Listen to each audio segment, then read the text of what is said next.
Sup? No. Wow. Wow.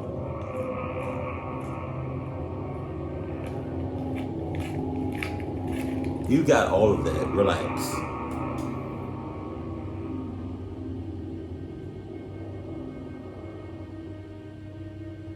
When I was as young as 14, I started working at various gas stations in my town. My town was small. Everyone knew pretty much everyone, so the owners wouldn't care if I came in and helped out with stuff like mopping the floors, stocking the coolers, or even running the register at times. Oh, yeah? Nah. Are you paying me? In some way, form, or perfection, I need some payment. Because I'm not, just because I know you. And just because I'm not, nah. You know? I might help out one time. Off the table. But I'm not about to keep doing this free shit now. All for a small amount of cash. Oh, okay. This all took place back in the early 90s in Florida. It was maybe 11 p.m. at night, and I was sitting at my usual spot at a table that was set up along the windows of the gas station.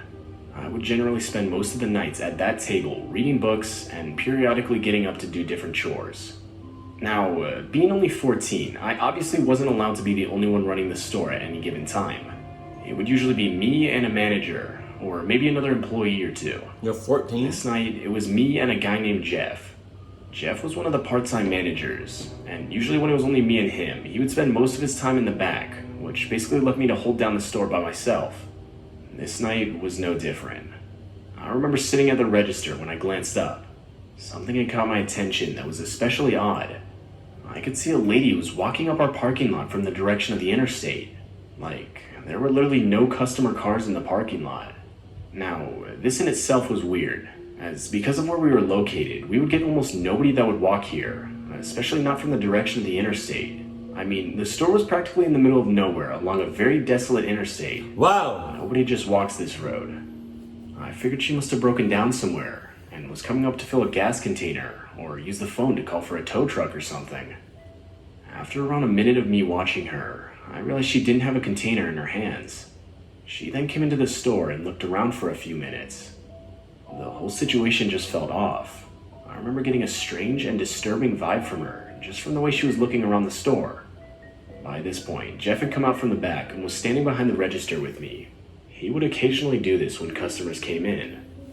The lady then walked up to the counter and started telling us a story about how her car had broken down. My That ass. she needed a ride to some town I had never heard of before. My ass. Jeff promptly responded, saying that he was working and that there was no way he could take her, as he was... Yeah, then I promptly responded by saying, my ass! Lady, you're not getting me tonight. You got the wrong one tonight. manager and couldn't leave me here alone. That's when the lady turned to look at me, as if to get my response. Before saying anything, I looked back at Jeff, who looked at me with a very cold and hard stare, subtly shaking his head as if to say no. And that was my assurance that I knew that he knew something was off about this lady. Now, before I could respond, she turned back to Jeff and pointed at me, asking if I could take her. Jeff quickly and sternly responded that I was too young to drive, and said there was no way we could help her. I obviously didn't argue with Jeff about his response on my behalf. To be quite honest, this was completely out of character for him. Jeff was normally friendly and even chatty with the customers, and this further supported the fact that Jeff knew something was off about this lady. The lady, now clearly infuriated, cussed us out and left. As she walked back down the parking lot, I kept an eye on her. I noticed she had stopped at the end of the parking lot, right next to the interstate itself. I also noticed she was now on a phone call and waited for maybe 2 minutes when a car pulled up, stopped right next to her, and let her in as if the car was expecting her. The whole situation was weird, yeah, but I never truly realized how much danger I was actually in that night until a while later. Almost a year passed. It was night, and I was in my bedroom falling asleep as the TV was on in the background. I don't know what channel it was on, possibly some news channel or something. But regardless, something I heard on the TV snapped me wide awake. I sat up to look at the TV and was greeted with the mugshot of a lady on the screen. Is that her? God. As soon as I saw her, I immediately knew. That was the same lady that I had been in the store with almost a year prior, and who tried to lure either me or my manager to drive her into town. I was 100% sure that was the same woman. It turns out the lady was Eileen Warnos, who was later convicted of being a serial murderer with a confirmed 7 victims. Damn! All men. Eileen Warnos! Lure her victims out into the middle of nowhere. And that's where she would shoot them at point blank range. God damn. What disturbs me most is how close I was to becoming one of those victims myself. For both the way she acted in the store and what I now know about her, I firmly believe her plans were to kill either me or my manager Jeff that night. To this day, I still have nightmares about what would have happened had we done what she said. Okay, you got 2 people in the store. Right, behind the counter. You got a grown-ass adult, which, you know, you can answer for yourself. You have common sense. But then you have a 14-year-old, which I think you should be in a situation, you should be at that age where you can sense cluckness manifesting. You can sense cluckness about to happen. You're 14. You should be smart enough to know. You know what I mean? You should have been able to know what the cluck was about to go down. You're 14.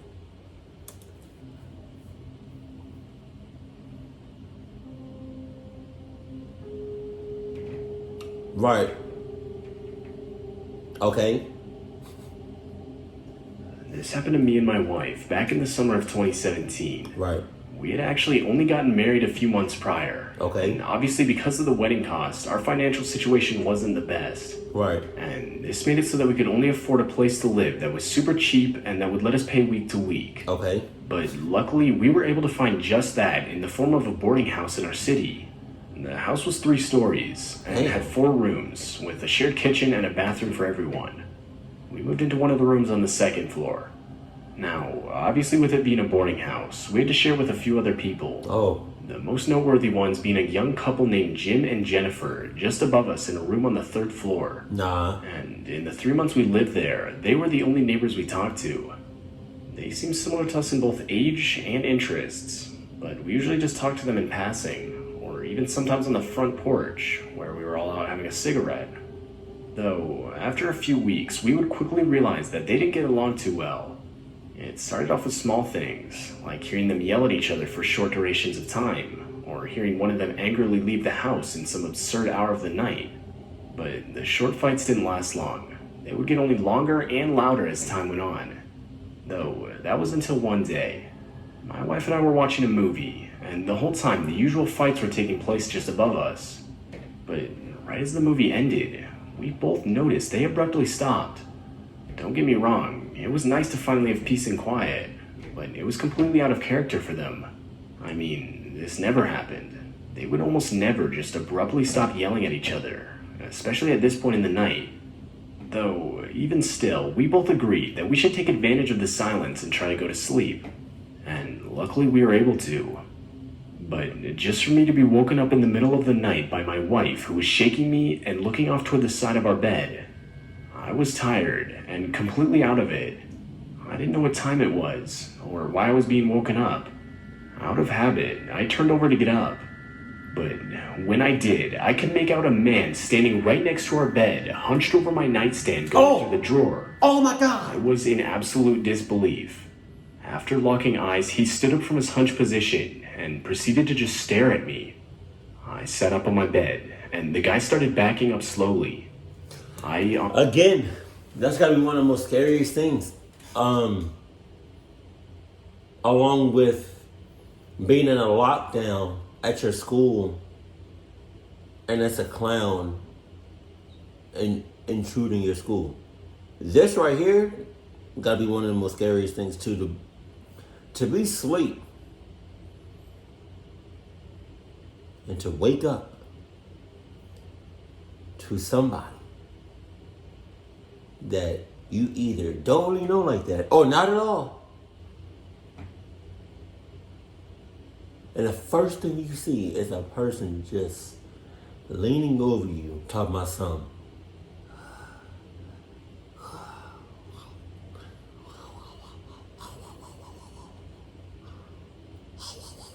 I don't know how I'm breathing like that, but I'm passing out. And then my soul is passing out.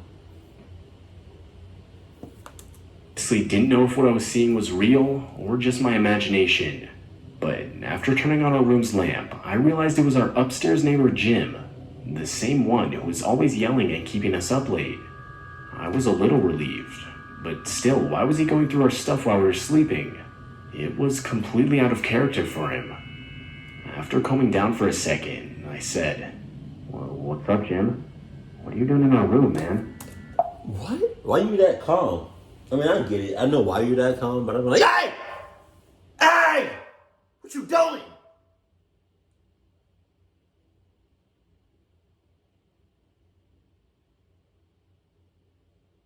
What you doing? Get the clock out of here, man.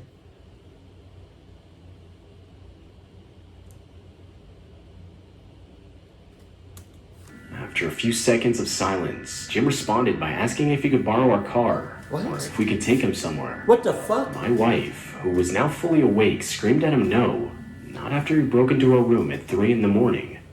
She told him that if he didn't leave, she was going to call the cops. And Jim responded to this by full-on sprinting out of the room. But not just the room. The dude full-on ran out the front door and down the street in a seemingly random direction. I looked at my wife, and we both agreed that something was clearly off about the whole situation. No shit. We figured at this point we had to go upstairs and check on Jim's wife, Jennifer. No, you don't. So No, you don't. No, you don't gotta do nothing. You could have just mind your goddamn business. He probably killed her, though. No, clucked her up real bad. we go upstairs, and the first thing we notice is the door to the room was shut, but it wasn't locked. I told my wife we should probably just leave her alone, but she insisted against it.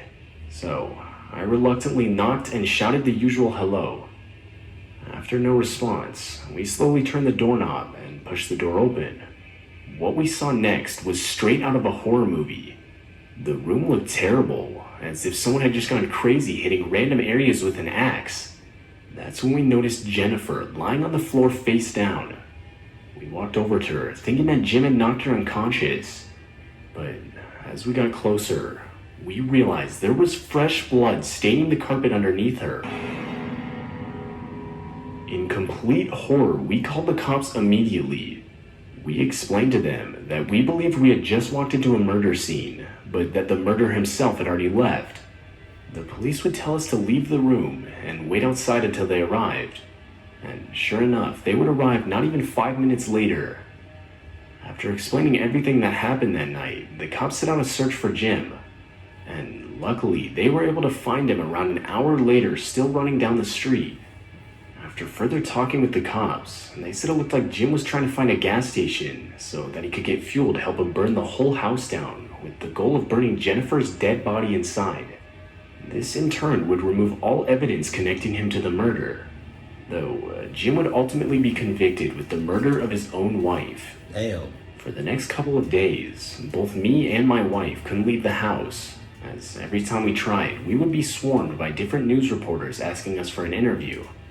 Me and my wife would of course move out as soon as we found the funds to do so. But still, the whole thing was insanely terrifying. I mean, in the middle of the night, we had unknowingly come face to face with a man who had just murdered his own wife, and who was ultimately planning to murder us in the process of destroying the evidence. Man. Y'all didn't see this shit coming? Come on. Y'all some clock asses. This happened 2 years ago, when I was working for a very large carpet cleaning company. It's exactly what you'd expect. I'd spend the whole workday going from house to house, completely deep cleaning the residents'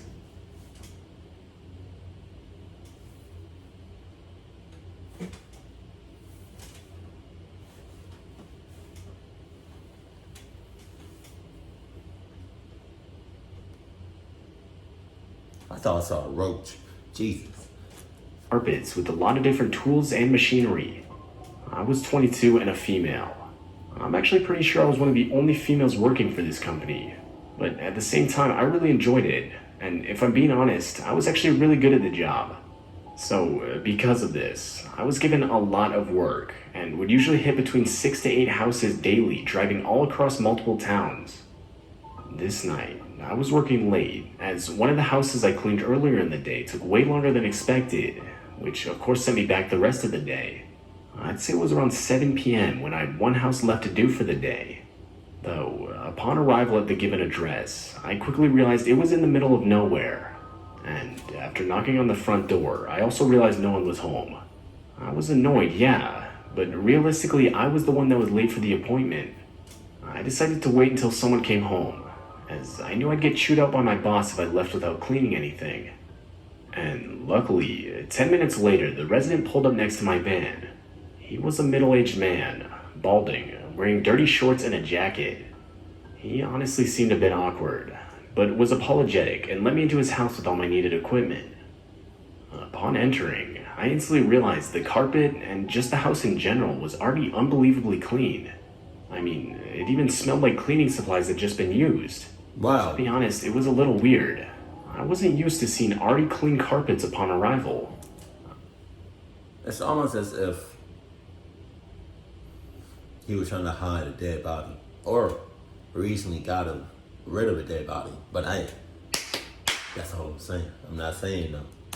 I was genuinely questioning whether me cleaning them would even make a difference.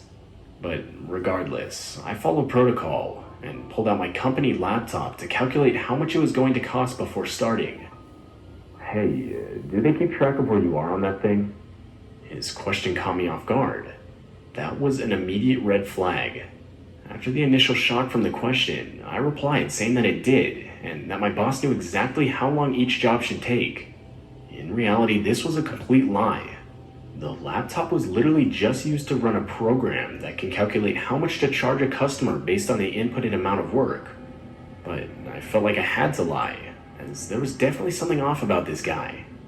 Regardless, I started cleaning. I just figured the quicker I could clean these carpets, and the quicker I could get out of here and call it a day. Fast forward around an hour later, and I was finished. I hastily met up with the guy to explain I was done and how much he owed me. But before I could, he interrupted me. He asked me if I could also clean his basement carpets, as he forgot to list them when he ordered the service. My heart literally dropped.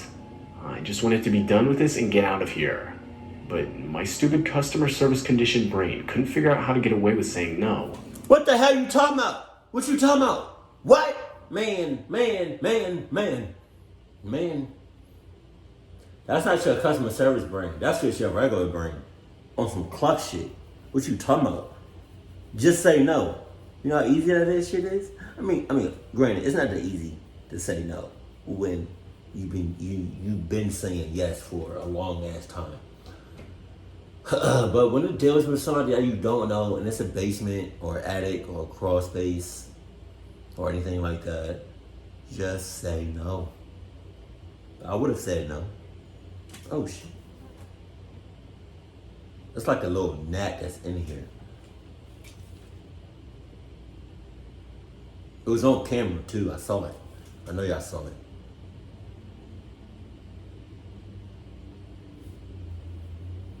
Now I'm just looking for it to see if I see anything moving.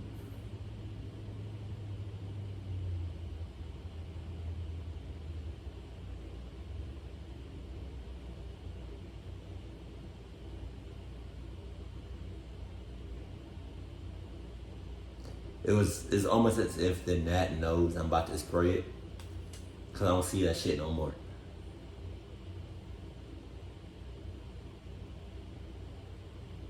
If you see me randomly spray, I'm just trying to get a gnat.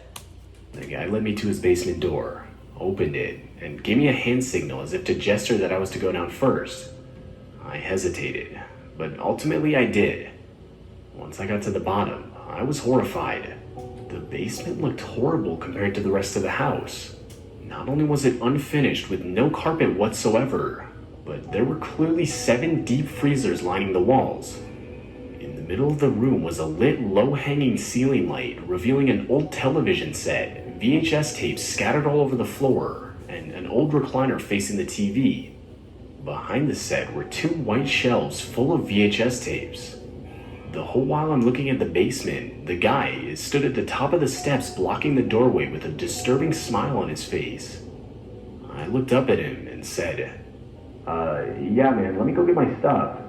With absolutely no intention of claiming anything, I just wanted to get out of there. I held my breath and began to walk back up the stairs. The whole while, all I could hear was my own heartbeat in my ears. But as I got to about the third stair from the top, the guy was still blocking the door, with still that disturbing smile on his face. I stood there for maybe 20 seconds, just looking at the guy, waiting for him to get out of the way, when I swear I could hear footsteps in the basement behind me. Oh shit! Out of pure instinct and adrenaline, without even looking back, I charged towards the guy in front of me. Luckily, I was able to break past him, and right as I did, I beelined it out of the front door and into my van parked outside. I was leaving thousands of... You know, I never actually knew, or I still don't know what that means. I made a beeline.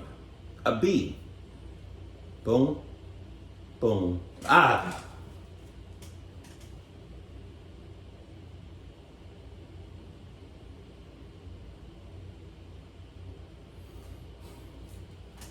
Boom.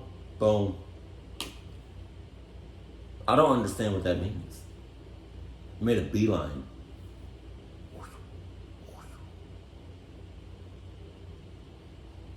I don't know.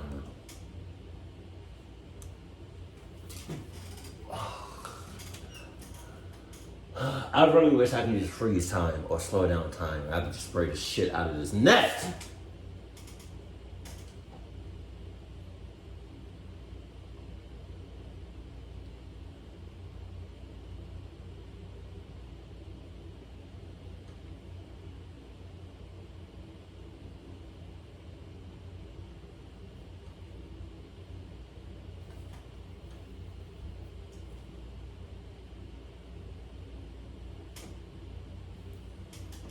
dollars of cleaning equipment behind.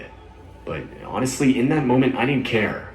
I legitimately felt like my life was in danger. As I was pulling away, I glanced back at the house one last time, and I saw the same man looking out one of the windows, now with no smile on his face, but rather a cold, hard stare. I thought I could see another person, but I honestly don't know. The whole memory is sort of just a blur.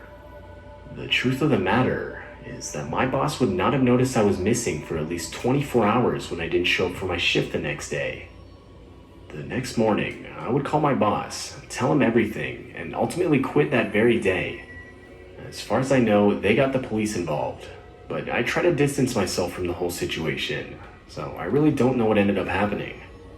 I suffered PTSD over this experience. That day still haunts me, and to this day, I can't explain what I found in that basement or the sounds of footsteps I thought to have heard behind me. But one thing's for certain. I believe that man, and whoever else was there, had planned to kill me that night for some sick reason or another.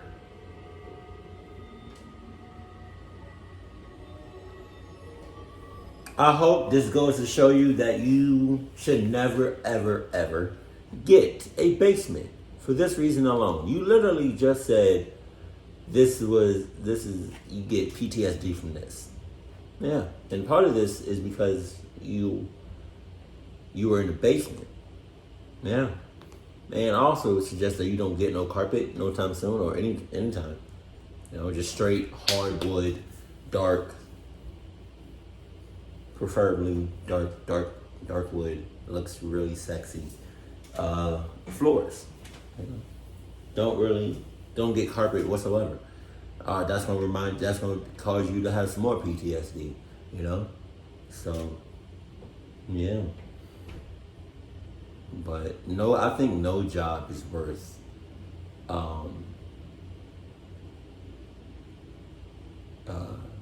being clucked or possibly killed over.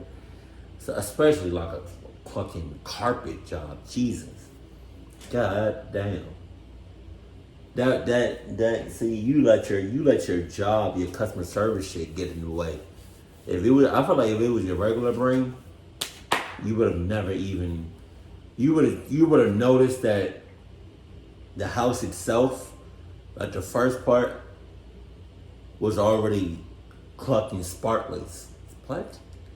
Sparkless. Spotless. There we go. You know, it was shining. That was a red. You said it yourself. That was a red flag. That was the first red flag. Kind of, not really. When you see that middle-aged man, that was a red flag right there. But you had a possibility of haul assing, but you wanted to do your job. Okay, get the cluck on my face. Keep it cool, keep it classy, and I love you. Stay happy, my family.